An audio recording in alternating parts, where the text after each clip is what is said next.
You saw WWE social media. Montez Ford cut a pretty damn good promo backstage, basically saying, "This is do or die.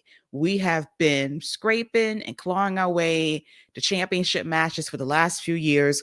We've been in a 3-year tag team championship drought. We have no results. We are floundering. We're just meandering around and we haven't proven ourselves. We know that we're the best, but we have nothing to show for it." And it's like, it's put up or shut up time. And it sounds like if they don't win, some changes have to be made. In what way, I don't know. But I hope that this is more action versus just talking in these backstage segments that can only be seen on WWE social media. It would have been nice to see on television. It would have been nice to see Montez cut this promo on TV.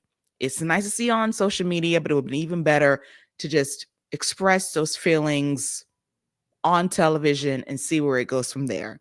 Big test, because that's another team that could go either way as well in terms of a turn.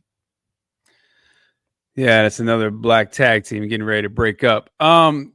So with Montez, I think, obviously he's the guy, but I think Angelo is somebody that'll really surprise some people as far as him being able to get the crowd involved. I don't think, maybe Montez, but I don't think Angelo's at this level, but I think it's very similar to when the Shield first broke up and Seth Rollins was the one to turn heel. Everybody had pegged Dean Ambrose at the time to be the guy that was going to turn heel, to get the big monster push. And then, Seth Rollins would kind of be the baby face going forward. Well, they flipped that. And they had Rollins. He's the one who ended up turning heel, getting the huge push. And then it was Dean Ambrose who had to kind of work baby face and all that. And he ended up rising up through the ranks and really established himself as one of the premier baby faces and beloved characters in WWE. I think Angelo could be on that same type of trajectory. I think if they let him be the baby face and really let him kind of build up that goodwill, singles matches, putting on great match after great match, winning some big matches, being in the mix in there with the main event guys, Montez is going to be fine regardless of what you do with him. I think a heel turn would probably be good for him. Let him show a little arrogance. Let him show a little bit of a meaner side to him.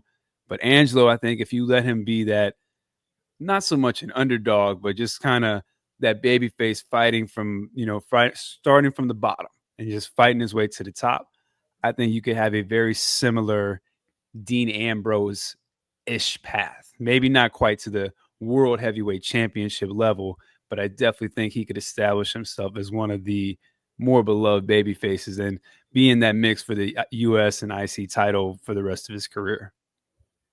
I agree. I was doing Power Bombshells this past Sunday. Shout out to Mel and Sam filling in for Sam.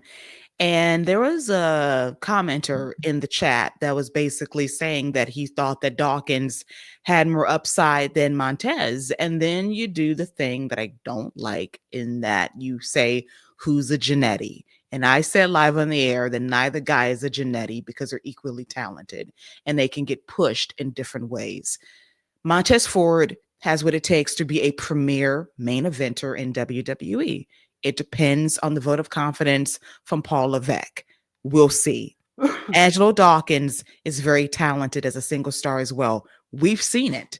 We saw a match maybe a couple of years ago with him and Seth Rollins that you thought for a second that he could actually beat Seth based on how the match was going down. So he's had tastes of singles glory, of what it could be if he was a single star in WWE. I think there's an opportunity to break them up if you opt to go in that direction and see how both guys will be in the single scene. I think they can thrive in completely different ways, and Dawkins can totally be a babyface, and Montez might benefit from being a heel for a while to really cut those gritty promos to get him over. He has what it takes. It's all about how Paul Levesque feels about it. Because if you don't see it for them, then maybe you need to move on. And if that's the case, then I'm also questioning your talent assessment skills because it's right in front of your face.